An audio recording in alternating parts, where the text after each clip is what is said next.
এটা মৃত্যু গহ্বৰ, যিটো গহ্বৰত মৃত্যু মুখত পৰিল দুই ভাতৃসহ এজন।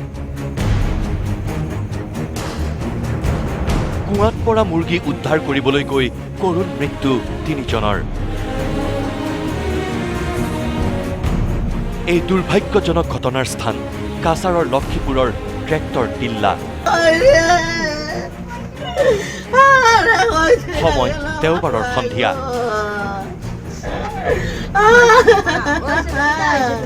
মৃত্যু মাতি অনা এইটো কুঁৱাত হঠাৎ সোমাই গৈছিল এটা মুৰ্গী। লগে লগে মুৰ্গীটোক উদ্ধাৰ কৰিবলৈ কুঁৱাত নামিছিল প্ৰসেনজিৎ দেৱ নামৰ যুৱকজন। তাৰ পিছতেই কুঁৱাত নামে প্ৰসেনজিতৰ ভাতৃ মনজিৎ দেৱ।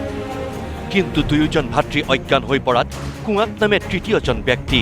দুই ভাতৃক উদ্ধাৰ কৰিবলৈ গৈ কুঁৱাত নমা তৃতীয়জন ব্যক্তি অমিত সেনো অজ্ঞান হৈ পৰিল। লগে লগে কাছাৰৰ লক্ষীপুৰৰ ট্ৰেক্টৰ টিল্লাত হাহাকাৰ লাগিল। আহিল SDRF, NDRF আৰু স্থানীয় আৰক্ষী।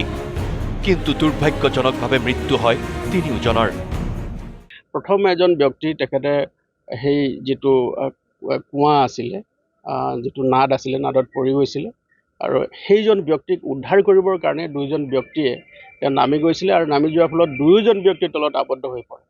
আবদ্ধ হৈ পৰাত যেতিয়া স্থানীয় ৰাইজে জনোৱাৰ লগে লগে আমাৰ সকলো পুলিচৰ লগতে স্থানীয় প্ৰশাসন ইয়াত উপস্থিত হয় আৰু অতি তৎপৰাৰে SDRF, NDRF কাম কৰি তৎপৰতাৰে আমাৰ SDRF কাম কৰাৰ কাৰণে আৰু আমাৰ ফায়াৰ ছাৰ্ভিচৰ ইমাৰ্জেঞ্চি ছাৰ্ভিচে কাম কৰাৰ কাৰণে আমি লগে লগে সোনকালে তিনিজন ব্যক্তিকে উদ্ধাৰ কৰিবলৈ আমি সক্ষম হৈ প্ৰায় ১.৫ ঘণ্টাৰো অধিক সময় SDRF, NDRFৰ উদ্ধাৰকাৰী দলে যুৱক তিনিজনক কুঁৱাৰ পৰা উঠাই আনিবলৈ আপ্ৰাণ চেষ্টা কৰে যদিও বিফল হয়।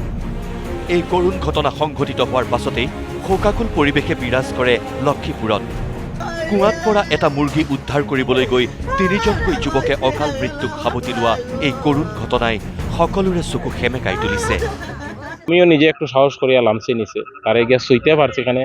আর যে রশিটা কোমরও বান্ধিয়া লামছিল, এটা স্লিপ করিয়া রশিটা গলাতেই গেছে। আমরা নিচে থেকে টানতে পারি আর না, নাইলে গলার মধ্যে হয়ে যায়। তো আমিও গিয়া নিচে ভাবছিলাম যে কমসে কম গলার থেকে আর রশিটা খুলিয়া যদি কোমরও বান্ধা যায়। কিন্তু আমিও এখানে গ্যাসের ইয়েতে আমি মানে বেশি সময় করতে পারছি না, নিজেরে রাখতে পারছি না, এটাই দুঃখিত। কাছাৰৰ লক্ষীপুৰৰ এনে শোকাবহ ঘটনা সঁচাই অসহনীয়। কাৰণ এনে মৃত্যু কেতিয়াও কাম্য নহয়।